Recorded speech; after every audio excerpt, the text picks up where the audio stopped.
Hello friends, PPSC mentor के YouTube channel में आपका स्वागत है। आज के इस वीडियो में हम लोग परफेक्शन आईएएस के टेस्ट नंबर 3 को डिस्कस करेंगे। टेस्ट नंबर 1 और 2 ऑलरेडी अपलोड किया जा चुका है। अगर आप लोगों ने नहीं देखा है तो डिस्क्रिप्शन में दिए गए लिंक पर जाकर पहले उसे देख लें। तो चलिए वीडियो की शुरुआत करते हैं। हमारा आज का पहला प्रश्न है, निम्नलिखित में से किसने भारत में काजू, अनानास और तंबाकू प्रचलित किया था? इसका सही जवाब हो जाएगा ऑप्शन डी, पुर्तगालियों ने। पुर्तगालियों ने भारत में काजू, तंबाकू, शरीफा, अमरूद, अनानास, पपीता, नारियल आदि की उन्नत किस्मों को प्रचलित किया था। और पहला पुर्तगाली गवर्नर कौन था? फ्रांसिस्को दे अल्मीडा। और पुर्तगाली शक्ति का वास्तविक संस्थापक अल्फांसो दी अल्बुकर्क को माना जाता है। अगला प्रश्न है, ईस्ट इंडिया कंपनी के निम्नलिखित में से किस अंग्रेज गवर्नर को औरंगजेब ने निष्कासित कर दिया था? इसका सही जवाब हो जाएगा option B, Sir John Child को।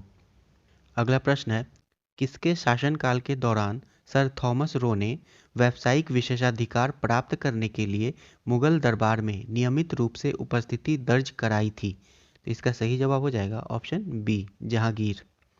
1615 में इंग्लैंड के राजा जेम्स प्रथम का राजदूत बनकर सर थॉमस रो जो है वो जहांगीर के दरबार में आया था। अगला प्रश्न है, यहाँ पर मिलान करना है। तो मौलवी अहमदुल्ला जो है वो फैज़ाबाद, रानी लक्ष्मीबाई झांसी, शाहमल जो है वो बागपत और जनरल बख्त खान जो है वो दिल्ली। इस हिसाब से इसका सही कूट हो जाएगा ऑप्शन ए, 3, 4, 2 और 1।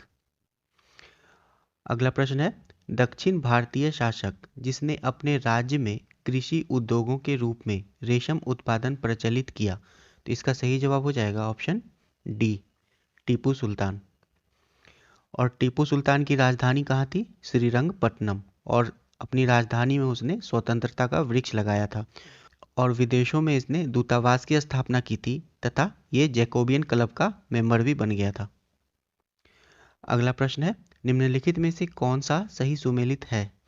इसका सही जवाब हो जाएगा ऑप्शन बी, द्वितीय अफगान युद्ध में लॉर्ड लिटन ने अग्रगामी नीति का अनुसरण किया था। प्रथम अफगान युद्ध जो है वो अगले राजा दोस्त मोहम्मद के खिलाफ सैन्य अभियान। तृतीय अफगान युद्ध जो है वो हो जाएगा रावलपिंडी की संधि। प्रथम आंग्ल नेपाल युद्ध जो है वो हो जाएगा नलपानी की लड़ाई। अगला प्रश्न है, निम्नलिखित में से किस गवर्नर जनरल ने टीपू सुल्तान के खिलाफ त्रिपक्षीय गठबंधन बनाया था? तो इसका सही जवाब हो जाएगा ऑप्शन बी, लॉर्ड कॉर्नवालिस। तृतीय आंग्ल मैसूर युद्ध में निजाम, मराठे एवं अंग्रेजों का त्रिगुट मैसूर के विरुद्ध बन गया था। युद्ध में टीपू की पराजय हुई और उसे श्रीरंगपट्टनम की संधि करनी पड़ी। श्रीरंगपट्टनम की संधि के पश्चात कॉर्नवालिस ने कहा, हमने अपने मित्रों को शक्तिशाली बनाए बगैर अपने शत्रु को पूर्णतः कमजोर कर दिया। अगला प्रश्न है, निम्नलिखित में से किस राज्य के शासक को अंग्रेजों ने कुशासन का बहाना बनाकर सत्ता से बेदखल कर दिया था? तो इसका सही जवाब हो जाएगा ऑप्शन ए, अवध। वाजिद अली शाह अवध का अंतिम नवाब था। वाजिद अली शाह के समय गवर्नर जनरल लॉर्ड डलहौजी ने कुशासन के आरोप में 1856 में अवध को ब्रिटिश साम्राज्य में मिला लिया। और लॉर्ड डलहौजी ने व्यापगत सिद्धांत के तहत सबसे पहले सतारा, फिर जैतपुर, संबलपुर, बघाट, उदयपुर और झांसी आदि राज्यों को ब्रिटिश साम्राज्य में मिला लिया था। अगला प्रश्न है, वर्ष 1765 में दीवानी मिलने के बाद अंग्रेज सबसे पहले निम्नलिखित में से किस पर्वतीय जनजाति के संपर्क में आए? तो इसका सही जवाब हो जाएगा ऑप्शन ए, गारो जनजाति। अगला प्रश्न है, मेरा अपना विश्वास है कि कांग्रेस लड़खड़ा रही है और मेरी एक महान महत्वाकांक्षा इसकी शांतिपूर्ण मृत्यु में सहायता करना है। किसने कहा था? तो इसका सही जवाब हो जाएगा ऑप्शन बी, लॉर्ड कर्जन ने। और कांग्रेस की स्थापना 1885 में हुई थी और इसके पहले अध्यक्ष WC बनर्जी थे।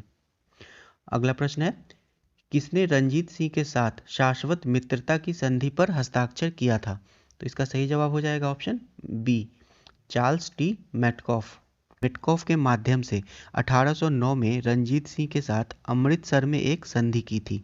इस संधि के द्वारा सतलुज को ब्रिटिश ईस्ट इंडिया कंपनी और रंजीत सिंह के बीच सीमा तय किया गया और वे मित्र बन गए।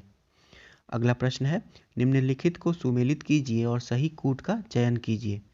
1854 का वुड्स डिस्पैच जो है वो लंदन विश्वविद्यालय के नमूने पर भारत में विश्वविद्यालयों की स्थापना करना था। 1882 का हंटर आयोग शिक्षा और सेवा का अखिल भारतीय, प्रांतीय और अधीनस्थ 3 शाखाओं में पुनर्गठन। सर थॉमस रैले आयोग 1902 विश्वविद्यालय शिक्षण में सुधार लाने के लिए उपायों की अनुशंसा की। और लास्ट है सैडलर आयोग 1917, यह है ऑनर्स पाठ्यक्रमों का सूत्रपात। इसका सही जवाब हो जाएगा ऑप्शन बी, 2, 1, 3 और 4। अगला प्रश्न है, निम्नलिखित में से किस गवर्नर जनरल ने भारतीय प्रसंविदाबद्ध सिविल सेवा का सृजन किया था, जिसे बाद में भारतीय सिविल सेवा के रूप में जाना जाने लगा? तो इसका सही जवाब हो जाएगा ऑप्शन सी, लॉर्ड कॉर्नवालिस ने। अगला प्रश्न है, किस अधिवेशन में कांग्रेस ने असहयोग आंदोलन प्रस्ताव पारित किया था? तो इसका सही जवाब हो जाएगा ऑप्शन बी, नागपुर अधिवेशन 1920। असहयोग आंदोलन का प्रस्ताव कांग्रेस के नागपुर अधिवेशन में पास हुआ था, जिसकी अध्यक्षता राघवाचार्य ने की थी। अगला प्रश्न है, निम्नलिखित में से किसने भारत को स्वतंत्रता मिलने के बाद भारतीय राष्ट्रीय कांग्रेस के समापन का सुझाव दिया था? इसका सही जवाब हो जाएगा ऑप्शन सी, महात्मा गांधी। अगला प्रश्न है, वायसराय के रूप में लॉर्ड माउंटबेटन भारत विशिष्ट निर्देश के साथ आए थे? तो इसका सही जवाब हो जाएगा ऑप्शन बी, यदि संभव हो तो भारत को एकजुट रखने के लिए। लॉर्ड माउंटबेटन के काल में 3 जून योजना, जिसको मनबाटन योजना या फिर माउंटबेटन योजना भी कहा जाता है, की घोषणा की गई थी। अगला प्रश्न है, निम्नलिखित में से किसने भारत में पहली रेल सड़क का निर्माण किया था? तो इसका सही जवाब हो जाएगा ऑप्शन डी, लॉर्ड डलहौजी ने। लॉर्ड डलहौजी के काल में ही 1853 पहली रेल बंबई से थाने को चली थी, और इसी के काल में लोक निर्माण विभाग तथा डाक और तार की व्यवस्था शुरू की गई थी। अगला प्रश्न है, पद पर रहते हुए मारा जाने वाला वायसराय कौन था? तो इसका सही जवाब हो जाएगा ऑप्शन डी, लॉर्ड मेयो। अगला प्रश्न है, निम्नलिखित में से कौन सा ब्रिटिश भारत में गृह प्रभार का हिस्सा नहीं था? तो इसका सही जवाब हो जाएगा ऑप्शन बी, नागरिक प्रशासन प्रभार। गृह प्रभार भारत के बाह्य ऋण का ब्याज और भारत में ब्रिटिश अधिकारियों के वेतन और पेंशन का भुगतान था।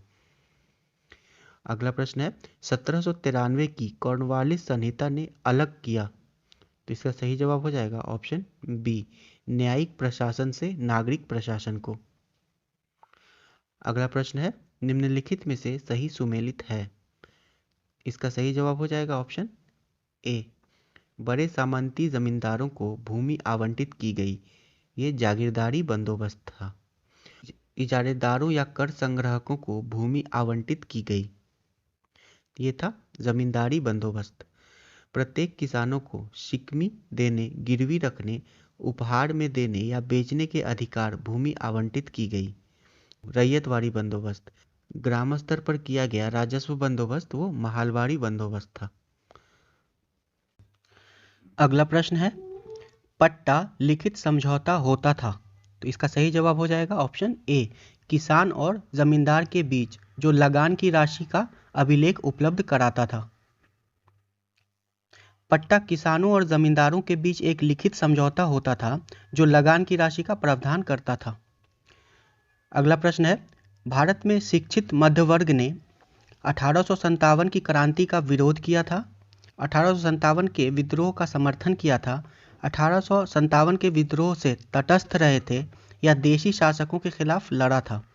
इसका सही जवाब हो जाएगा ऑप्शन सी, 1857 के विद्रोह से तटस्थ रहे थे। 29 मार्च 1857 को भारतीय सिपाही मंगल पांडे ने अपने ब्रिटिश सैन्य अधिकारी ह्यूसन और बग पर गोली चला दी थी, जिसमें बग मारा गया था। इस क्रांति का तात्कालिक कारण एनफील्ड राइफल का प्रचलन था, जिसमें गाय और सूअर की चर्बी वाले कारतूस का प्रयोग किया जा रहा था, और इस क्रांति की औपचारिक शुरुआत 10 मई 1857 को मेरठ सैन्य छावनी से मानी जाती है।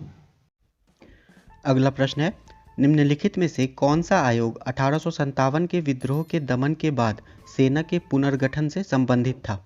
तो इसका सही जवाब हो जाएगा ऑप्शन बी, पील आयोग। इस आयोग ने सुझाव दिया कि भारतीय सेना में यूरोपियों के अनुपात में वृद्धि की जाए, जातिगत आधार पर रेजिमेंट बनाया जाए तथा बांटो और राज करो की नीति शुरू करना और भारतीयों को उच्च रैंक पर प्रोन्नति नहीं देना शामिल था।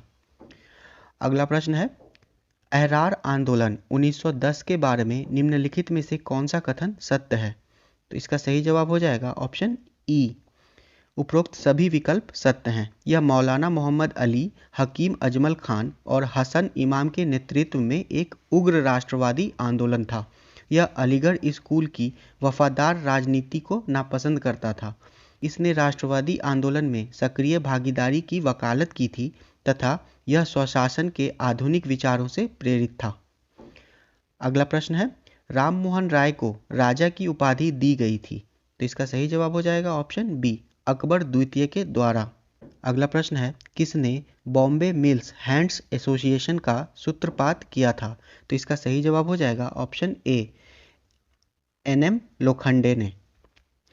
एनएम लोखंडे द्वारा बॉम्बे मिल्स हैंड एसोसिएशन की शुरुआत की गई थी। वह भारत में श्रमिक संघ आंदोलन के जनक थे। अगला प्रश्न है, 1926 में पंजीकृत मान्यता प्राप्त Bombay textile mills labour union का नेतृत्व किया गया था।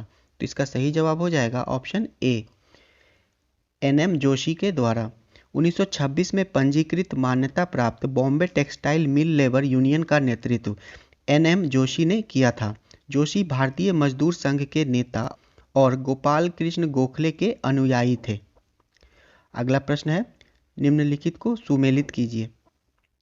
All India Trade Union NM Joshi, Chennai Labour Union इसका हो जाएगा VP Wadia, Ahmedabad Textile Labour Association इसका हो जाएगा महात्मा गांधी और Indian National Trade Union Congress इसका हो जाएगा लाला लाजपत राय।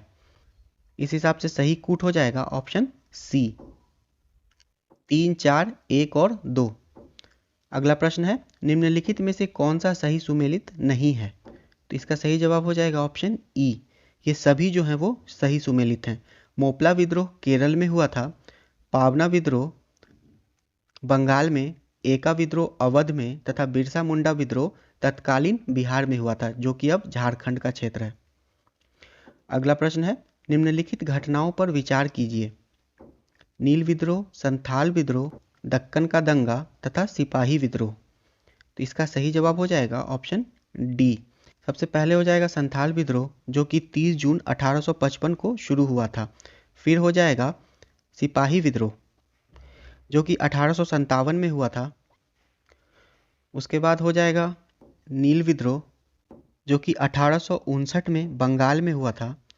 फिर हो जाएगा दक्कन का दंगा, ये मई जून 1875 में महाराष्ट्र के किसानों के बढ़ते कृषि संकट के खिलाफ विद्रोह था। अगला प्रश्न है, निम्नलिखित को सुमेलित कीजिए और सही कूट का चयन कीजिए। वघेरा विद्रोह हो जाएगा बड़ौदा, रामोसी विद्रोह हो जाएगा पश्चिमी घाट, सतवंडी विद्रोह हो जाएगा महाराष्ट्र और मंदिर प्रवेश विद्रोह हो जाएगा त्रावणकोर। इस हिसाब से इसका सही उत्तर हो जाएगा ऑप्शन ए, 1, 4, 3 और 2। अगला प्रश्न है, निम्नलिखित को सुमेलित कीजिए। कलकत्ता मदरसा की स्थापना वॉरेन हेस्टिंग ने की थी। एंग्लो हिंदू कॉलेज की स्थापना राजा राममोहन राय के द्वारा की गई थी। बेथुन स्कूल की स्थापना जॉन एलियट के द्वारा की गई थी तथा बनारस में सेंट्रल हिंदू कॉलेज की स्थापना मदन मोहन मालवीय के द्वारा की गई थी। इसका सही उत्तर हो जाएगा ऑप्शन सी, 2, 3, 1 और 4। अगला प्रश्न है, किसने आर्य महिला समाज की स्थापना की और विधवाओं को शिक्षित करने का पहला प्रयास किया? इसका सही जवाब हो जाएगा ऑप्शन ए, पंडिता रमाबाई ने। पंडिता रमाबाई ने 30 नवंबर 1882 को आर्य महिला समाज की स्थापना की। इसका उद्देश्य प्रत्येक महिला को सम्मानजनक जीवन जीने के लिए सशक्त और शिक्षित करना था। अगला प्रश्न है, निम्नलिखित में से कौन सी घटना वर्ष 1923 में घटी थी? इसका सही जवाब हो जाएगा ऑप्शन ई, बोरसाद सत्याग्रह और नागपुर झंडा सत्याग्रह, ये दोनों 1923 में हुआ था। अगला प्रश्न है, निम्नलिखित में से किसने मेघदूत का अनुवाद किया था? इसका सही जवाब हो जाएगा ऑप्शन सी, होरेस हेमैन विल्सन ने। मेघदूत का अनुवाद होरेस हेमैन विल्सन ने किया था। यह कालिदास द्वारा लिखा गया गीत काव्य है, जिन्हें संस्कृत के महानतम काव्यों में से एक माना जाता है। अगला प्रश्न है, निम्नलिखित में से किस अंग्रेज ने सबसे पहले भागवत गीता का अंग्रेजी में अनुवाद किया था? इसका सही जवाब हो जाएगा ऑप्शन बी, चार्ल्स विल्किंस ने। अंग्रेजी में भागवत गीता का अनुवाद चार्ल्स विल्किंस ने किया था। चार्ल्स विल्किंस एशियाटिक सोसाइटी के संस्थापक सदस्यों में से एक थे। अगला प्रश्न है, दिए गए संगठनों के गठन का सही कालानुक्रम क्या है? तो इसका सही जवाब हो जाएगा ऑप्शन ए। सबसे पहले ब्रह्म समाज, इसकी स्थापना राजा राममोहन राय के द्वारा 1828 में की गई थी। उसके बाद आर्य समाज, इसकी स्थापना दयानंद सरस्वती ने 10 अप्रैल 1875 को की थी, तथा मद्रास महाजन सभा की स्थापना मई 1884 में वीर राघवाचार्य, एम सुब्रमण्यम अय्यर और पी आनंद चार्लू ने की थी। अगला प्रश्न है, निम्नलिखित में से कौन सा मुस्लिम नेता अखिल भारतीय मुस्लिम लीग 1906 के संस्थापकों में से एक नहीं था? इसका सही जवाब हो जाएगा ऑप्शन ए, मोहम्मद अली जिन्ना। बाकी तीनों जो हैं ये 1906 के संस्थापकों में शामिल थे। आगा खान, ढाका के नवाब सलीमुल्लाह और नवाब मोइन उल मुल्क। अगला प्रश्न है, भारतीय स्वतंत्रता संग्राम के दौरान निम्नलिखित में से किसने प्रस्तावित किया था कि स्वराज को सभी विदेशी नियंत्रण से मुक्त पूर्ण स्वतंत्रता के रूप में परिभाषित किया जाना चाहिए? इसका सही जवाब हो जाएगा ऑप्शन बी, मौलाना हसरत मोहानी ने। उन्होंने 1921 में उल्लेखनीय नारा इनकलाब जिंदाबाद दिया। अगला प्रश्न है, निम्नलिखित में से कौन सा समाचार पत्र अनिवार्य रूप से नरमपंथियों की नीति का मुखपत्र था? इसका सही जवाब हो जाएगा ऑप्शन बी, लीडर। लीडर अखबार अनिवार्य रूप से उदारवादियों की नीति का मुखपत्र था। यह ब्रिटिश राज के दौरान भारत में सबसे प्रभावशाली अंग्रेजी भाषा के अखबारों में से एक था। मदन मोहन मालवीय द्वारा स्थापित यह अखबार इलाहाबाद से प्रकाशित किया जाता था। अगला प्रश्न है, 1880 के कांग्रेस अधिवेशन को संबोधित करने वाली कलकत्ता विश्वविद्यालय की पहली महिला स्नातक कौन थी? इसका सही जवाब हो जाएगा ऑप्शन ए, कादम्बनी गांगुली। ये 1880 नहीं है, 1889 है, और 1889 का कांग्रेस अधिवेशन मद्रास में हुआ था। अगला प्रश्न है, अखिल भारतीय राजनीति में गांधी जी का पहला उपक्रम था? तो इसका सही जवाब हो जाएगा ऑप्शन बी, रॉलेट सत्याग्रह। अखिल भारतीय राजनीति में गांधी का पहला उद्यम रॉलेट सत्याग्रह था। ब्रिटिश सरकार द्वारा 1919 में अराजक और क्रांतिकारी अपराध अधिनियम, जिसे रॉलेट एक्ट के नाम से जाना जाता था, अधिनियमित करने के जवाब में रॉलेट सत्याग्रह हुआ था। 1919 में गांधी ने अंग्रेजों द्वारा पारित रॉलेट एक्ट के खिलाफ सत्याग्रह का आह्वान किया। यह अधिनियम अभिव्यक्ति की स्वतंत्रता को प्रतिबंधित करता था और पुलिस की शक्तियां मजबूत करता था। अगला प्रश्न है, पूना समझौते का परिणाम यह हुआ कि सामान्य निर्वाचक मंडल की सीटों से दलित वर्गों के लिए आरक्षित सीटों की संख्या को, तो इसका सही जवाब हो जाएगा ऑप्शन बी, बढ़ा दिया गया था। यह समझौता 24 सितंबर 1932 को पूना के यरवदा सेंट्रल जेल में संपन्न हुआ था। अगला प्रश्न है, गांधी ने किस तिथि को नमक कानून तोड़ा था? तो इसका सही जवाब हो जाएगा ऑप्शन सी, 6 अप्रैल 1930 को। 12 मार्च 1930 को साबरमती आश्रम से चलकर 5 अप्रैल 1930 को गांधी जी डांडी पहुंचे तथा 6 अप्रैल 1930 को नमक बनाकर नमक कानून को तोड़ा था। अगला प्रश्न है, सही सुमेलित हैं? तो इसका सही जवाब हो जाएगा ऑप्शन ई, कोई भी सही सुमेलित नहीं है। चंपारण सत्याग्रह, प्रथम सविनय अवज्ञा, खेरा सत्याग्रह, पहला असहयोग, अहमदाबाद मिल हड़ताल, पहली भूख हड़ताल और रॉलेट एक्ट के खिलाफ सत्याग्रह, पहली सामूहिक हड़ताल। तो इस हिसाब से इसका सही उत्तर हो जाएगा ऑप्शन ई, इनमें से कोई नहीं। अगला प्रश्न है, निम्नलिखित में से किसने 1931 में कांग्रेस के कराची अधिवेशन के लिए मूल अधिकारों का प्रस्ताव का प्रारूप तैयार किया था? इसका सही जवाब हो जाएगा ऑप्शन बी, पंडित जवाहरलाल नेहरू ने। पंडित नेहरू ने 1931 में कांग्रेस के कराची अधिवेशन के लिए मूल अधिकारों का प्रस्ताव का प्रारूप तैयार किया था? कराची अधिवेशन की अध्यक्षता सरदार पटेल ने की थी। इस अधिवेशन में पूर्ण स्वराज के प्रति कांग्रेस की प्रतिबद्धता दोहराई गई। अगला प्रश्न है, भारत के लिए अधिराज्य के दर्जे वाले संविधान का प्रारूप तैयार करने का पहला प्रयास किसके जवाब में किया गया था? तो इसका सही जवाब हो जाएगा option C, Simon Commission. Simon आयोग का नेहरू, गांधी, जिन्ना आदि द्वारा विरोध किया गया क्योंकि इसमें कोई भी सदस्य भारतीय नहीं थे। अगला प्रश्न है, निम्नलिखित में से कौन 1939 में अखिल भारतीय राज्य प्रजा परिषद का अध्यक्ष था? तो इसका सही जवाब हो जाएगा ऑप्शन बी, जवाहरलाल नेहरू। अखिल भारतीय देसी राज्य प्रजा परिषद ब्रिटिश राज की रियासतों में राजनीतिक आंदोलन का समूह था जिसे विभिन्न रूपों में प्रजा मंडल या लोक परिषद कहा जाता था। अखिल भारतीय देसी राज्य प्रजा परिषद का पहला अधिवेशन दिसंबर 1927 में बंबई में आयोजित किया गया था। अगला प्रश्न है, निम्नलिखित में से कौन सा सही सुमेलित है? तो इसका सही जवाब हो जाएगा ऑप्शन बी, अंबालाल साराभाई अहमदाबाद मिल हड़ताल से संबंधित थे। राजकुमार शुक्ल जो है वो चंपारण सत्याग्रह से संबंधित थे। इंदुलाल याग्निक खेड़ा सत्याग्रह से तथा सरदार पटेल बारदोली सत्याग्रह से संबंधित थे। अगला प्रश्न है, महात्मा गांधी से जुड़ा अहिंसा और सविनय अवज्ञा का सिद्धांत किसकी रचनाओं से प्रभावित था? तो इसका सही जवाब हो जाएगा ऑप्शन बी, रस्किन, टॉल्स्टॉय और थोरो। गांधी से जुड़ा अहिंसा और सविनय अवज्ञा का सिद्धांत रस्किन, टॉल्स्टॉय, थोरो की रचनाओं से प्रभावित था। अगला प्रश्न है, निम्नलिखित में से कौन सा सही सुमेलित है?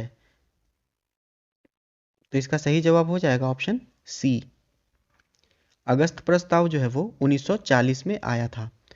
क्रिप्स मिशन 1942 में आया था। कैबिनेट मिशन योजना 1946 में आया था तथा वेवेल योजना जो है वो 1945 में आया था। अगला प्रश्न है, भारत के वायसराय के रूप में किसके कार्यकाल के दौरान शहीद भगत सिंह, राजगुरु और सुखदेव को फांसी दी गई थी? इसका सही जवाब हो जाएगा option B, Lord Irwin. Bhagat Singh, Sukhdev और राजगुरु को लॉर्ड इरविन के कार्यकाल में 23 मार्च 1931 को फांसी दी गई थी। अगला प्रश्न है, निम्नलिखित घटनाओं को कालानुक्रमिक क्रम में व्यवस्थित कीजिए।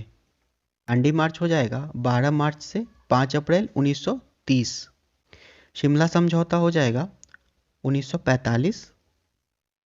तिलक की मृत्यु हो जाएगी 1 अगस्त 1920 तथा चंपारण सत्याग्रह 1917। इसका सही उत्तर हो जाएगा ऑप्शन डी, 4, 3, 1 और 2। अगला प्रश्न है, निम्नलिखित में से कौन लाल कुर्ती के नाम से प्रसिद्ध संगठन का नेता था? तो इसका सही जवाब हो जाएगा ऑप्शन बी, खान अब्दुल गफ्फार खान। खान अब्दुल गफ्फार खान लाल कुर्ती सेना के नाम से जाने जाने वाले दल के नेता थे। खुदाई खिदमतगार भारतीय उपमहाद्वीप पर ब्रिटिश कब्जे के खिलाफ एक अहिंसक आंदोलन था। खुदाई खिदमतगार के पुरुष सदस्य चमकीली लाल कुर्ती पहनते थे जबकि महिलाएं काले वस्त्र पहनती थी। खान अब्दुल गफ्फार खान को सीमांत गांधी भी कहा जाता है। अगला प्रश्न है, निम्नलिखित में से किस आंदोलन से करो या मरो का नारा जुड़ा था? तो इसका सही जवाब हो जाएगा ऑप्शन डी, भारत छोड़ो आंदोलन से। 8 अगस्त 1942 को महात्मा गांधी द्वारा भारत छोड़ो आंदोलन शुरू किया गया था। अगला प्रश्न है, सही मिलान करना है। मुस्लिम लीग द्वारा पाकिस्तान की मांग, ये हो जाएगा 1940। कांग्रेस अध्यक्ष के रूप में सुभाष चंद्र बोस, ये हो जाएगा 1938। हरिपुरा अधिवेशन। 26 जनवरी को स्वतंत्रता दिवस के रूप में मनाए जाने का निर्णय, ये 1929 कांग्रेस के लाहौर अधिवेशन में। तथा कांग्रेस मंत्रियों का त्यागपत्र, ये हो जाएगा 1939। तो इस हिसाब से इसका सही उत्तर हो जाएगा ऑप्शन बी, 4, 3, 2 और 1।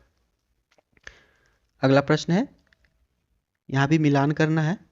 ब्रिटिश इंडिया सोसाइटी, ये हो जाएगा William Adam. East India association 1866, ये हो जाएगा दादा भाई नौरोजी के द्वारा। इंडियन सोसाइटी AM बोस तथा इंडियन लीग की स्थापना शिशिर कुमार घोष के द्वारा की गई थी। इसका सही उत्तर हो जाएगा ऑप्शन ए 2, 3, 4 और 1। अगला प्रश्न है, आधुनिक भारतीय इतिहास के संदर्भ में आजमगढ़ उद्घोषणा निम्नलिखित में से किस घटना से संबंधित है? इसका सही जवाब हो जाएगा ऑप्शन सी 1857 के विद्रोह से। 1857 के विद्रोह के दौरान 25 अगस्त 1857 को आजमगढ़ उद्घोषणा इस बात का स्रोत है कि विद्रोही क्या चाहते थे। अगला प्रश्न है, 3 खंडों की विशालकाय रचना a history of British India प्रकाशित की गई थी। तो इसका सही जवाब हो जाएगा ऑप्शन बी जेम्स मिल के द्वारा। अगला प्रश्न है, आधुनिक भारतीय इतिहास के संदर्भ में सूर्यास्त का नियम निम्नलिखित में से किससे संबंधित था? इसका सही जवाब हो जाएगा ऑप्शन सी अस्थाई बंदोबस्त से। एक निश्चित तारीख के सूर्यास्त तक अगर लगान की राशि अंग्रेजों को जमींदारों द्वारा नहीं दी जाती थी तो उनकी जमींदारी को समाप्त करने का प्रावधान था इसमें। अगला प्रश्न है, 1600 ईस्वी में ईस्ट इंडिया कंपनी ने इंग्लैंड की शासिका महारानी एलिजाबेथ प्रथम से एक चार्टर प्राप्त किया था। इस चार्टर का निहितार्थ क्या था? तो इसका सही जवाब हो जाएगा option C East India Company को ब्रिटेन में पूर्व के साथ व्यापार करने का एकमात्र अधिकार मिला। अगला प्रश्न है, एओ ह्यूम के संबंध में निम्नलिखित में से कौन सा सत्य है? तो इसका सही जवाब हो जाएगा ऑप्शन ई सभी विकल्प सत्य हैं। 1885 से 1906 तक इंडियन नेशनल कांग्रेस के महासचिव के रूप में इन्होंने कार्य किया। इन्होंने भारतीय राष्ट्रीय कांग्रेस की स्थापना की। कांग्रेस के 27वें अधिवेशन में एओ ह्यूम के निधन पर गहरा दुख व्यक्त किया गया तथा उन्होंने उर्दू पत्रिका मुहिब ए रियाया का आयोजन और प्रबंधन किया। ये रियाया है। अगला प्रश्न है, निम्नलिखित में से किसके गवर्नर रहते हुए सर्वोच्चता की नीति शुरू की गई थी? इसका सही जवाब हो जाएगा ऑप्शन सी लॉर्ड हेस्टिंग्स। अब कंपनी ने दावा किया कि उसका प्राधिकार सर्वोपरि या सर्वोच्च है, इसलिए उसकी शक्ति भारतीय राज्यों से अधिक है। अपने हितों की रक्षा करने के लिए किसी भी भारतीय राज्य को जीतना या जीतने की धमकी देना उचित ठहराया गया। यह दृष्टिकोण बाद में ब्रिटिश नीतियों का मार्गदर्शन करता रहा। अगला प्रश्न है, 16 अगस्त 1946 को प्रत्यक्ष कार्रवाई दिवस निम्नलिखित में से किससे संबंधित था? इसका सही जवाब हो जाएगा ऑप्शन ए किसी भी साधन से अलग मुस्लिम राष्ट्र के गठन की खुली मांग। जुलाई में कैबिनेट मिशन योजना को दिया गया अपना समर्थन वापस लेने के बाद मुस्लिम लीग ने अपनी पाकिस्तान की मांग मनवाने के लिए प्रत्यक्ष कार्रवाई का फैसला किया। इसने 16 अगस्त 1946 को प्रत्यक्ष कार्रवाई दिवस घोषित किया। अगला प्रश्न है, 1946 की कैबिनेट मिशन योजना द्वारा निम्नलिखित में से किसका प्रावधान किया गया था? तो इसका सही जवाब हो जाएगा ऑप्शन डी क्षेत्रीय स्वायत्तता स्वीकार करते हुए राष्ट्रीय एकता बनाए रखने के लिए संघीय संरचना का। अगला प्रश्न है, स्वदेशी आंदोलन के दौरान स्थापित स्वदेश बांधव समिति के संबंध में निम्नलिखित में से कौन सा कथन सत्य है? इसका सही जवाब हो जाएगा ऑप्शन सी यह मुख्य रूप से क्षेत्र के मुस्लिम किसानों के बीच जन समर्थन पैदा करने में सफल रही। अगला प्रश्न है, 1929 में लॉर्ड इरविन के द्वारा दीपावली घोषणा के संदर्भ में निम्नलिखित में से कौन सा कथन सही है? इसका सही जवाब हो जाएगा ऑप्शन ए इस घोषणा के अनुसार ब्रिटिश नीति का उद्देश्य भारत को डोमिनियन का दर्जा देना था। अगला प्रश्न है, भारत छोड़ो आंदोलन के संबंध में निम्नलिखित में से कौन सा कथन सत्य है?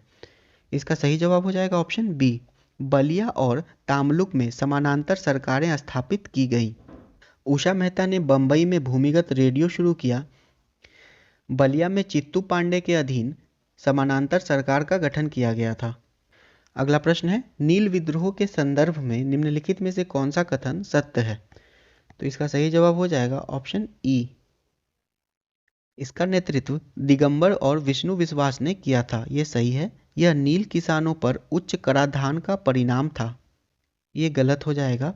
यह विद्रोह यूरोपीय बगान मालिकों द्वारा आरोपित शर्तों के खिलाफ था। इसकी पड़ताल करने के लिए नील आयोग का गठन किया गया था। ये सही हो जाएगा। यह बिहार में हुआ था, तो ये गलत है। ये बंगाल में हुआ था, ना कि बिहार में हुआ था। इसलिए अगला प्रश्न है, निम्नलिखित में से किस देश में सुभाष चंद्र बोस ने टाइगर लीजन का संगठन किया था? इसका सही जवाब हो जाएगा ऑप्शन बी, जर्मनी में। सुभाष चंद्र बोस ने 1941 में जर्मनी में टाइगर लीजन की स्थापना की। इंडियन लीजन या फ्री इंडियन लीजन द्वितीय विश्व युद्ध के दौरान जर्मनी में गठित एक सैन्य इकाई थी। अगला प्रश्न है, राजा राममोहन राय की गतिविधियों को कालानुक्रमिक क्रम में व्यवस्थित कीजिए। सती विरोधी संघर्ष ये हो जाएगा 1818, वेदांत कॉलेज की स्थापना 1825, आत्मीय सभा की स्थापना 1814 और ब्रह्म समाज की स्थापना 1828। तो इसके अनुसार इसका सही क्रम हो जाएगा ऑप्शन ए, 3, 1, 2, 4। अगला प्रश्न है, राजा राममोहन राय के संबंध में निम्नलिखित में से कौन सा कथन सत्य है? तो इसका सही जवाब हो जाएगा ऑप्शन ए, वह अंतर्राष्ट्रीयतावादी थे। राजा राममोहन राय को आधुनिक भारत के पिताजी, नवजागरण का अग्रदूत, नवप्रभात का तारा तथा पूर्व एवं पश्चिम की परंपरा के संश्लेषणकर्ता के रूप में जाना जाता है। अगला प्रश्न है, निम्नलिखित में से कौन सा प्रार्थना समाज का सामाजिक एजेंडा नहीं था? तो इसका सही जवाब हो जाएगा ऑप्शन डी, मूर्ति पूजा का विरोध। प्रार्थना समाज की स्थापना केशव चंद्र सेन के सहयोग से आत्माराम पांडुरंग ने बॉम्बे में की थी। 1849 में महाराष्ट्र में परमहंस मंडली का गठन हुआ, जो ब्रह्म समाज का ही एक अंग था। इसी से अलग होकर प्रार्थना समाज का निर्माण हुआ। अगला प्रश्न है, यंग बंगाल आंदोलन के संबंध में निम्नलिखित में से कौन सा कथन सत्य है? इसका सही जवाब हो जाएगा ऑप्शन ए, इसके अतिवादी विचारों ने संस्थापक के लिए परेशानी पैदा कर दी थी। यंग बंगाल आंदोलन हेनरी विवियन डेरोजियो के द्वारा शुरू किया गया था। यह आंदोलन आम जनता को आकर्षित नहीं कर सका, क्योंकि इसके सदस्य जो थे वो पाश्चात्य शिक्षा से अत्यधिक प्रभावित थे और वे भारतीय परंपरा को समझ नहीं सके। अगला प्रश्न है, निम्नलिखित कथनों पर विचार कीजिए और संबंधित व्यक्तित्व की पहचान कीजिए। इसका सही जवाब हो जाएगा ऑप्शन सी, ईश्वरचंद विद्यासागर। वे संस्कृत कॉलेज के प्राचार्य थे। उन्होंने विधवा पुनर्विवाह के समर्थन में काम किया था। उन्होंने कलकत्ता में बेथुन स्कूल की स्थापना की थी। वह स्कूलों के सरकारी निरीक्षक थे। अगला प्रश्न है, निम्नलिखित को सुमेलित कीजिए और सही कूट का चयन कीजिए।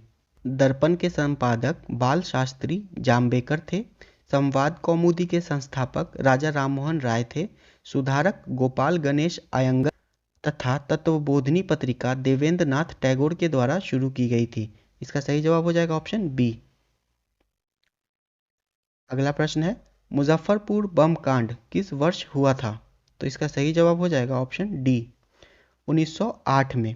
30 अप्रैल 1908 को खुदीराम बोस तथा प्रफुल्ल चाकी ने मुजफ्फरपुर में कलकत्ता के मुख्य प्रेसिडेंट मजिस्ट्रेट डगलस किंग्सफोर्ड की गाड़ी पर बम फेंका था, जिसमें उस गाड़ी में यात्रा कर रही 2 महिलाएं मारी गई थी।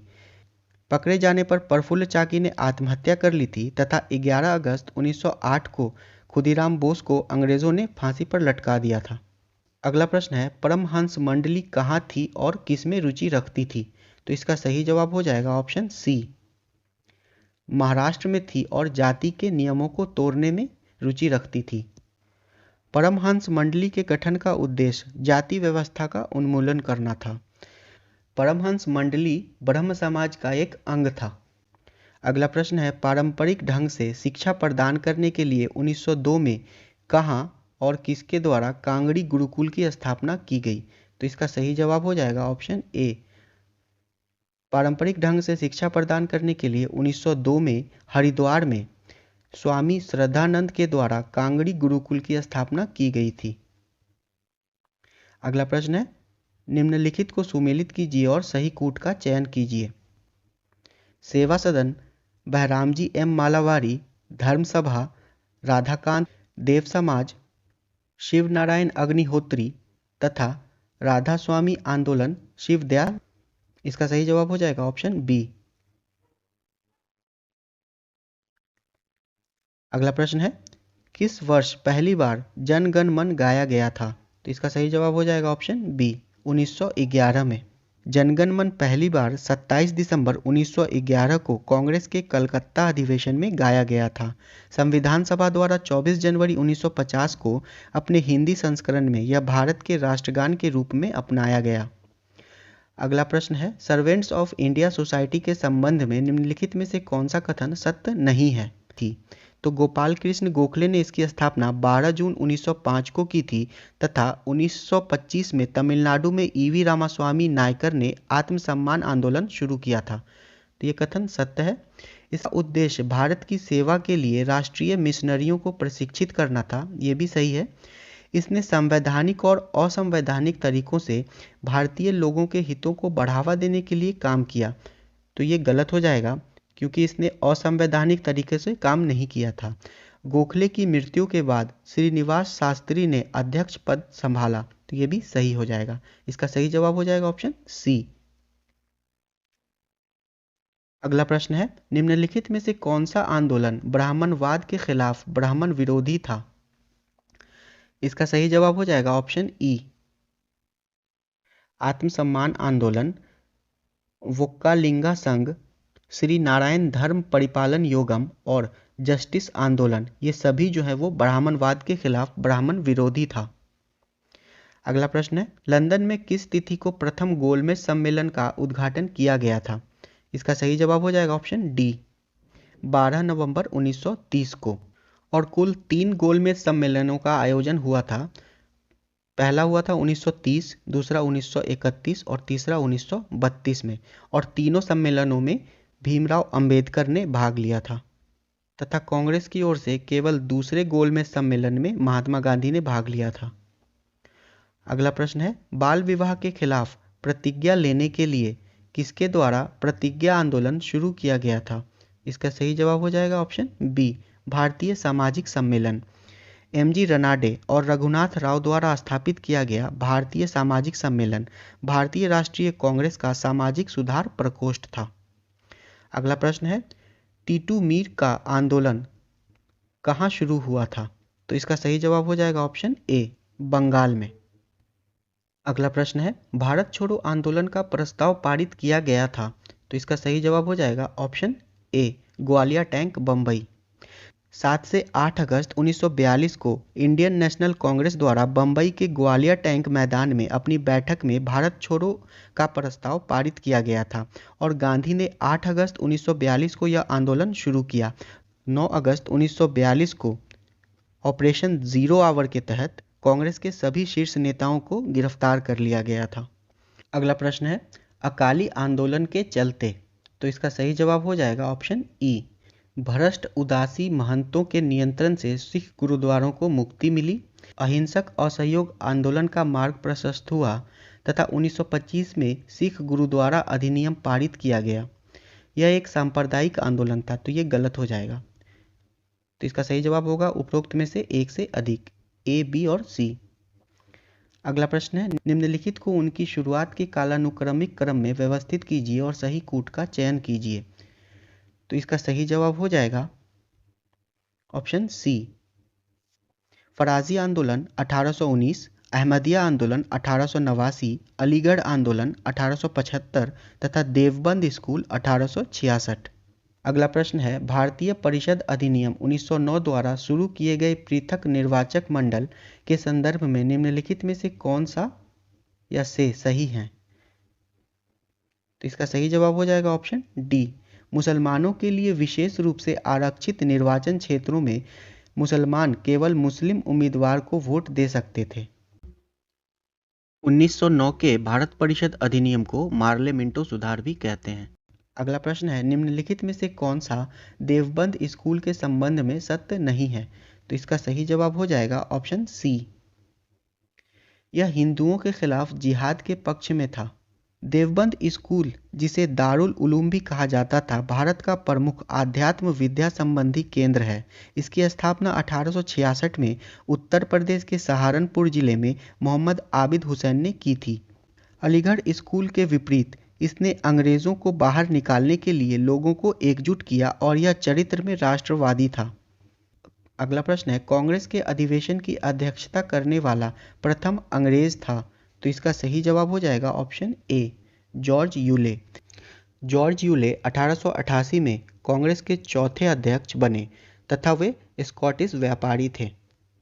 अगला प्रश्न है, निम्नलिखित अधिनियमों को उनके अधिनियमन के क्रम में व्यवस्थित कीजिए और सही कूट का चयन कीजिए। भारतीय दास्ता अधिनियम 1843, धार्मिक नियोक्ता अधिनियम 1850, सती निषेध अधिनियम 1829, सहमति की आयु अधिनियम 1891 तथा देशी विवाह अधिनियम 1872। तो इसका सही जवाब हो जाएगा ऑप्शन बी, 3, 1, 2, 4 और 5।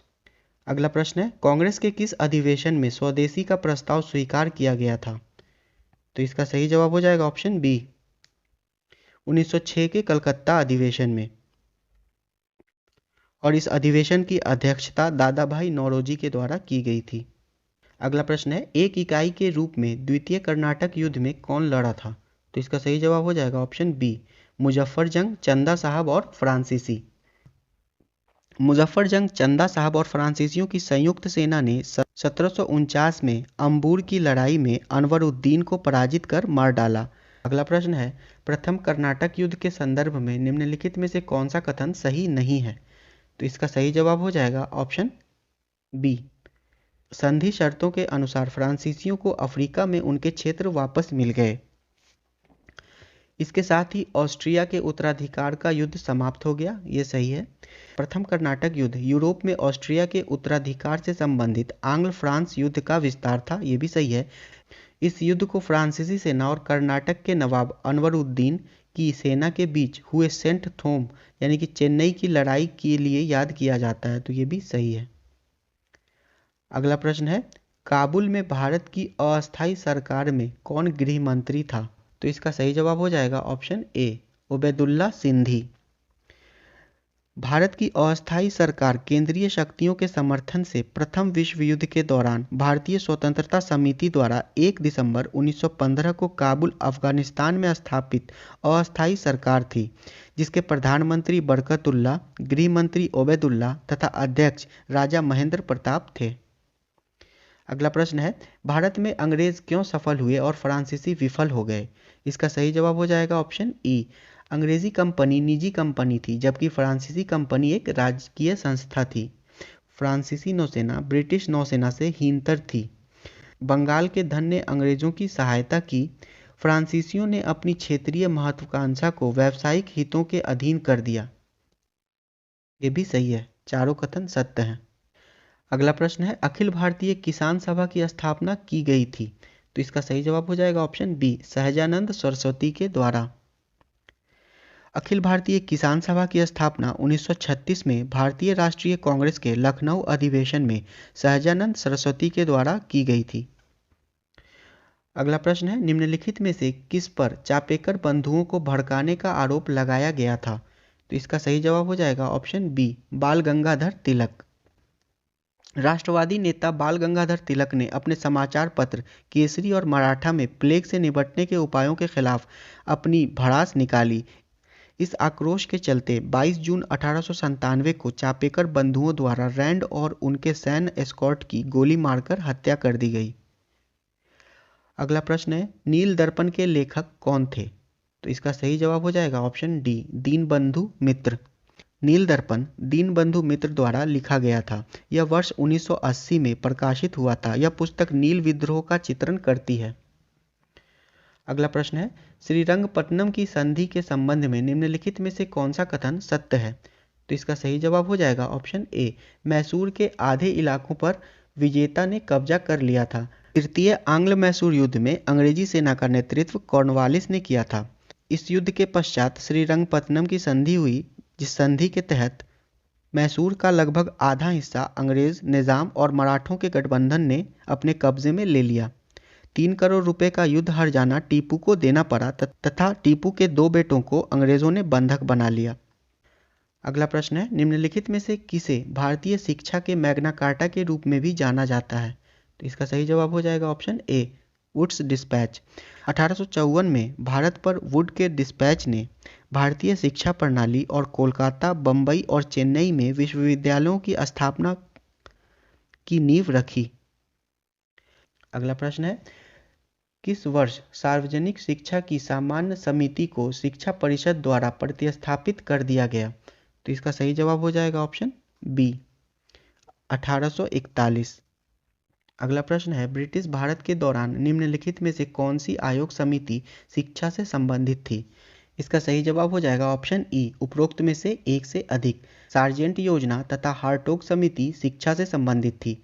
मैकडोनाल्ड आयोग जो है वो अकाल से संबंधित था तथा फ्रेजर आयोग पुलिस सुधार से संबंधित था। अगला प्रश्न है, वर्ष 1857 में निम्नलिखित में से किस स्थान पर विश्वविद्यालय नहीं स्थापित किया गया था? इसका सही जवाब हो जाएगा ऑप्शन डी, दिल्ली में। 1857 में कलकत्ता, बंबई और मद्रास में विश्वविद्यालयों की स्थापना की गई थी। अगला प्रश्न है, निम्नलिखित में से किस विश्वविद्यालय की समस्याओं की जांच करने के लिए सैडलर आयोग की नियुक्ति की गई थी? तो इसका सही जवाब हो जाएगा ऑप्शन बी, कलकत्ता विश्वविद्यालय। वर्ष 1917 में मुख्य रूप से कलकत्ता विश्वविद्यालय की समस्याओं की जांच करने के लिए सैडलर आयोग की नियुक्ति की गई थी। अगला प्रश्न है, निम्नलिखित में से किस अधिनियम में पहली बार भारत में लोक सेवा आयोग का प्रावधान किया गया? तो इसका सही जवाब हो जाएगा ऑप्शन ए, 1919। भारत सरकार अधिनियम 1919 में पहली बार भारत में लोक सेवा आयोग की स्थापना का प्रावधान किया गया। सुपीरियर सिविल सेवा पर लॉर्ड ली की अध्यक्षता में रॉयल कमीशन का गठन किया गया। बाद में सर रॉस बार्कर की अध्यक्षता में 1 अक्टूबर 1926 को पहले लोक सेवा आयोग का गठन किया गया। अगला प्रश्न है, भारत के निम्नलिखित में से किस वायसराय ने एचिसन समिति की नियुक्ति की थी? तो इसका सही जवाब हो जाएगा ऑप्शन डी, लॉर्ड डफरिन ने। 1886 में लॉर्ड डफरिन द्वारा एचिसन समिति नियुक्त की गई थी। इस समिति का मुख्य उद्देश्य भारत में सिविल सेवाओं में स्थानीय लोगों के मामले में पूर्ण समानता लाई जा सके। अगला प्रश्न है, निम्नलिखित में से किस अधिनियम में 2 या 2 से अधिक प्रांतों के लिए संयुक्त लोक सेवा आयोग की स्थापना का प्रावधान किया गया था? तो इसका सही जवाब हो जाएगा ऑप्शन बी, भारत सरकार अधिनियम 1935। अगला प्रश्न है, निम्नलिखित में से कौन सा भारत का पहला पंजीकृत मजदूर संघ था? तो इसका सही जवाब हो जाएगा option C, Madras Labour Union. Bharat का पहला पंजीकृत trade union Madras Labour Union था, जिसकी स्थापना 1918 में वी कल्याण सुंदरम मुदलियार के साथ बीपी वाडिया ने की थी।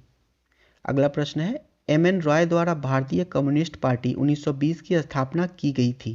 तो इसका सही जवाब हो जाएगा ऑप्शन डी, ताशकंद में।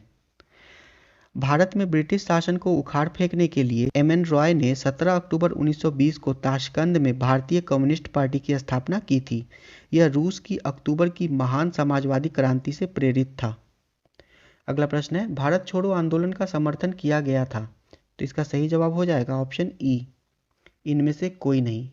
हिंदू महासभा द्वारा, भारतीय कम्युनिस्ट पार्टी द्वारा, रियासतों द्वारा तथा आरएसएस द्वारा। अगला प्रश्न है, कांग्रेस सोशलिस्ट पार्टी की स्थापना किस वर्ष की गई थी? तो इसका सही जवाब हो जाएगा ऑप्शन ए, 1934।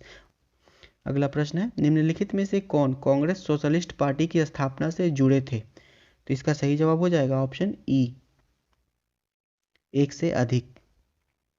इसके अध्यक्ष आचार्य नरेंद्र देव तथा महासचिव जयप्रकाश नारायण थे। अगला प्रश्न है, फॉरवर्ड ब्लॉक का पहला अखिल भारतीय सम्मेलन निम्नलिखित में से किस स्थान पर आयोजित किया गया था? तो इसका सही जवाब हो जाएगा option A, Nagpur. Forward block का पहला अखिल भारतीय सम्मेलन 1940 में नागपुर में आयोजित किया गया था। अगला प्रश्न है, निम्नलिखित में से किस व्यक्ति ने 1887 में भारतीय राष्ट्रीय सामाजिक सम्मेलन की स्थापना की थी? तो इसका सही जवाब हो जाएगा ऑप्शन ई, भारतीय राष्ट्रीय सामाजिक सम्मेलन की स्थापना एमजी रनाडे और रघुनाथ राव ने 1887 में बंबई में की थी। अगला प्रश्न है, 1992 में मद्रास हिंदू एसोसिएशन के संस्थापक कौन थे? तो इसका सही जवाब हो जाएगा ऑप्शन बी, वीरेशलिंगम पंटुलू। अगला प्रश्न है, निम्नलिखित में से कौन से नेता भारत धर्म महामंडल से जुड़े थे? तो इसका सही जवाब हो जाएगा ऑप्शन ए, पंडित मदन मोहन मालवीय। अगला प्रश्न है, गोवा को अल्बुकर्क ने निम्नलिखित में से किस राज्य के शासक से छीन लिया था? इसका सही जवाब हो जाएगा ऑप्शन ए, बीजापुर। अगला प्रश्न है, किस पुर्तगाली वायसराय ने भारत में शांत जल की नीति का पालन किया था? तो इसका सही जवाब हो जाएगा option B, Francisco de Almeida ने। फ्रांसिस्को दी अल्मीडा पहला पुर्तगाली गवर्नर था। अगला प्रश्न है, निम्नलिखित में से किस पुर्तगाली राजकुमार को नेविगेटर उपनाम दिया गया था? तो इसका सही जवाब हो जाएगा ऑप्शन बी, प्रिंस हेनरी। इसको हेनरी द नेविगेटर भी कहते हैं। अगला प्रश्न है, निम्नलिखित में से किसने 1924-25 के वाइकोम सत्याग्रह में प्रमुख भूमिका निभाई थी? तो इसका सही जवाब हो जाएगा ऑप्शन बी, के केलप्पन ने। अगला प्रश्न है, निम्नलिखित में से किस गवर्नर जनरल को भारतीय प्रेस का मुक्तिदाता कहा जाता है? तो इसका सही जवाब हो जाएगा option B, sir Charles Metcalfe को। अगला प्रश्न है, निम्नलिखित में से किसने भारत की प्राचीन कला परंपराओं को पुनर्जीवित करने के लिए Indian society of oriental arts की स्थापना की थी? तो इसका सही जवाब हो जाएगा ऑप्शन ए, अवनींद्रनाथ टैगोर ने। अगला प्रश्न है, निम्नलिखित में से कौन सी रविंद्रनाथ टैगोर की कृति नहीं है? इसका सही जवाब हो जाएगा option D, Vande Mataram. Gardener, Geetanjali तथा किंग ऑफ डार्क चैम्बर ये सब रविंद्रनाथ टैगोर की कृति है। वंदे मातरम 1870 के दशक में बंकिम चंद्र चटर्जी द्वारा संस्कृत में लिखी गई एक कविता है। अगला प्रश्न है, निम्नलिखित में से किस संगठन ने द इंडियन सोशियोलॉजिस्ट नामक पत्रिका प्रकाशित की थी? तो इसका सही जवाब हो जाएगा option A, India house. India house की स्थापना श्यामाजी कृष्ण वर्मा के द्वारा ब्रिटेन में की गई थी। अगला प्रश्न है, 6 जुलाई 1905 को बंगाल के विभाजन की घोषणा करने वाले पहले समाचार पत्र का क्या नाम था? इसका सही जवाब हो जाएगा ऑप्शन बी, संजीवनी। वर्ष 1883 में कृष्ण कुमार मित्र ने संजीवनी नामक अपनी बंगाली पत्रिका की शुरुआत की थी। अगला प्रश्न है, न्यू इंडिया और कॉमनवेल्थ समाचार पत्र किसके द्वारा शुरू किया गया था? तो इसका सही जवाब हो जाएगा ऑप्शन सी, एनी बेसेंट के द्वारा। अगला प्रश्न है, भारत के साथ व्यापार करने के लिए संयुक्त स्टॉक कंपनी शुरू करने वाले पहले लोग कौन थे? तो इसका सही जवाब हो जाएगा ऑप्शन ए, डच। मुनाफा अधिकतम करने के लिए डच ईस्ट इंडिया कंपनी ने 20 मार्च 1602 को एम्स्टर्डम में दुनिया का पहला शेयर बाजार स्थापित किया था। अगला प्रश्न है, इन्हें कालानुक्रमिक क्रम में सबसे पहला में व्यवस्थित कीजिए और सही कूट का चयन कीजिए। इसका सही जवाब हो जाएगा ऑप्शन सी, 4, 2, 3 और 1। पानीपत का युद्ध 1761 में मराठे और अहमद शाह अब्दाली के मध्य, पेरिस की संधि 1763, सप्तवर्षीय युद्ध के बाद इंग्लैंड और फ्रांस के बीच तथा मद्रास की संधि प्रथम आंग्ल मैसूर युद्ध के बाद और मैंगलोर की संधि द्वितीय आंग्ल मैसूर युद्ध के बाद। अगला प्रश्न है, निम्नलिखित में से कौन सा सही सुमेलित है? तो इसका सही जवाब हो जाएगा ऑप्शन डी, होलकर जो है वो इंदौर से संबंधित है। गायकवाड़ बड़ौदा से, भोसले नागपुर से तथा पेशवा पूना से और ग्वालियर से सिंधिया संबंधित हैं। अगला प्रश्न है, प्रथम आंग्ल मराठा युद्ध में मराठा सेना का नेतृत्व कौन कर रहा था? तो इसका सही जवाब हो जाएगा ऑप्शन डी, महादजी शिंदे। अगला प्रश्न है, निम्नलिखित कथन पर विचार कीजिए और संधि की पहचान कीजिए। इस पर बाजीराव द्वितीय और अंग्रेजों के बीच हस्ताक्षर किया गया। बाजीराव ने सूरत शहर सौंप दिया। निजाम के अधिराज्य पर चौथ के सभी दावे छोड़ दिए गए। इसका सही जवाब हो जाएगा ऑप्शन बी, बेसिन की संधि। अगला प्रश्न है, सिंध ने कब और किस गवर्नर जनरल के रहते हुए सहायक संधि स्वीकार की? तो इसका सही जवाब हो जाएगा ऑप्शन बी, 1839 में लॉर्ड ऑकलैंड गवर्नर जनरल था। अगला प्रश्न है, मिस्ल का अर्थ क्या था? तो इसका सही जवाब हो जाएगा ऑप्शन ई, मिस्ल शब्द सिखों और सिख सरदारों के अधीन क्षेत्रों का पर्याय था। अगला प्रश्न है, सुरक्षा वाल्व या सेफ्टी वाल्व का सिद्धांत का मूल इस धारणा पर टिका हुआ है कि? तो इसका सही जवाब हो जाएगा ऑप्शन ए, जब तक कांग्रेस जैसे संवैधानिक मंच की स्थापना नहीं हुई तब तक एक हिंसक उपनिवेश विरोधी क्रांति होनी ही थी। इस सिद्धांत के अनुसार भारतीयों के बढ़ते असंतोष को दूर करने के लिए कांग्रेस एक सेफ्टी वाल्व के रूप में स्थापित की गई थी। अगला प्रश्न है, निम्नलिखित में से कौन सा युग्म सही सुमेलित है? तो इसका सही जवाब हो जाएगा ऑप्शन ए, वॉरेन हेस्टिंग घेरे की नीति। लॉर्ड वेलेजली जो है वो सहायक संधि प्रणाली से संबंधित है। लॉर्ड डलहौजी व्यापगत का सिद्धांत और हस्तक्षेप की नीति से जॉन लॉरेंस संबंधित हैं। अगला प्रश्न है, कालानुक्रमिक क्रम में व्यवस्थित कीजिए और सही कूट का चयन कीजिए। यांदबू की संधि 1826, लहासा की संधि 1904, गंडमक की संधि 1879 तथा डूरंड लाइन का निर्माण 1893। तो इसका सही जवाब हो जाएगा ऑप्शन बी। अगला प्रश्न है, लॉर्ड ऑकलैंड की अग्रगामी नीति क्या थी? इसका सही जवाब हो जाएगा ऑप्शन ई, उपरोक्त में से एक से अधिक। पड़ोसी राज्य का विलय, पड़ोसी राज्य के साथ संधि करना, पड़ोसियों को अपने विदेश संबंध संभालने की स्वतंत्रता देना। ये गलत हो जाएगा। यह ब्रिटिश भारत में बेहतर प्रशासन के लिए थी, यह भी सही हो जाएगा। तो इसका सही जवाब हो जाएगा ऑप्शन ई, उपरोक्त में से एक से अधिक। अगला प्रश्न है, किसके गवर्नर जनरल रहते हुए उत्तर पश्चिम सीमा प्रांत बनाया गया था? तो इसका सही जवाब हो जाएगा ऑप्शन ए, लॉर्ड कर्जन। अगला प्रश्न है, व्यापगत के सिद्धांत के तहत किस राज्य का विलय नहीं किया गया था? इसका सही जवाब हो जाएगा ऑप्शन सी, भरतपुर। डलहौजी के व्यापगत के सिद्धांत के तहत सतारा, जैतपुर, संभलपुर, बघाट, उदयपुर, झांसी, नागपुर आदि रियासतों का विलय किया गया था तथा अवध का विलय 1856 में कुशासन के आरोप में किया गया था। अगला प्रश्न है, 1857 के विद्रोह के संदर्भ में मंगल पांडे किस बंगाल नेटिव इन्फेंट्री के थे? तो इसका सही जवाब हो जाएगा ऑप्शन बी, 34वीं नेटिव इन्फेंट्री के। अगला प्रश्न है, निम्नलिखित में से कौन सा कथन सत्य नहीं है? तो इसका सही जवाब हो जाएगा option B, S N Banerjee ने 1925 में कांग्रेस से त्यागपत्र दे दिया था। एस एन बनर्जी ने 1925 में नहीं, 1818 में कांग्रेस से इस्तीफा दिया था। अगला प्रश्न है, प्लासी के युद्ध के परिणाम स्वरूप अंग्रेजों को किस क्षेत्र की जमींदारी मिली? तो इसका सही जवाब हो जाएगा ऑप्शन सी, 24 परगना की। प्लासी की लड़ाई के बाद क्लाइव ने मीर जाफर को बंगाल का नवाब घोषित किया और उसे मुर्शिदाबाद की गद्दी पर बैठा दिया। मीर जाफर ने समझौते के अनुसार अंग्रेजों को संतुष्ट करने के लिए कंपनी को बंगाल के 24 परगने की जमींदारी दी थी। अगला प्रश्न है, किस शासक ने अंग्रेजी व्यापारियों की तुलना में भारतीय व्यापारियों को समान अवसर प्रदान करने के लिए शुल्कों को पूरी तरह समाप्त करने का निर्णय लिया? तो इसका सही जवाब हो जाएगा ऑप्शन सी, मीर कासिम ने। आंतरिक सीमा शुल्क से बचने के लिए अंग्रेजों द्वारा 1717 में फरमान के दुरुपयोग के कारण मीर कासिम ने आंतरिक व्यापार पर सभी शुल्कों को समाप्त कर दिया था। अगला प्रश्न है, इलाहाबाद की संधि के अनुसार निम्नलिखित में से कौन सा सही सुमेलित है? तो इसका सही जवाब हो जाएगा ऑप्शन सी, 26 लाख रुपए दीवानी अधिकार सौंपने के लिए मुगल बादशाह को पेंशन।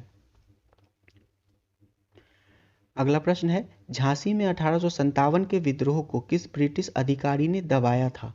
तो इसका सही जवाब हो जाएगा ऑप्शन सी, जनरल ह्यूग्रोज ने। और जनरल ह्यूग्रोज से ही लड़ते हुए 17 जून 1858 को युद्ध मैदान में रानी लक्ष्मीबाई की मृत्यु हो गई थी। हमारा आज का आखिरी प्रश्न है, एशियाटिक सोसाइटी ऑफ बंगाल की स्थापना कब हुई थी? इस प्रश्न का उत्तर आप लोग कमेंट बॉक्स में दीजिए। अगर वीडियो पसंद आ रहा है तो प्लीज़ इसे लाइक कर दें और हमारे चैनल को अब तक सब्सक्राइब नहीं किया है तो प्लीज़ इसे सब्सक्राइब कर दें। Thank you.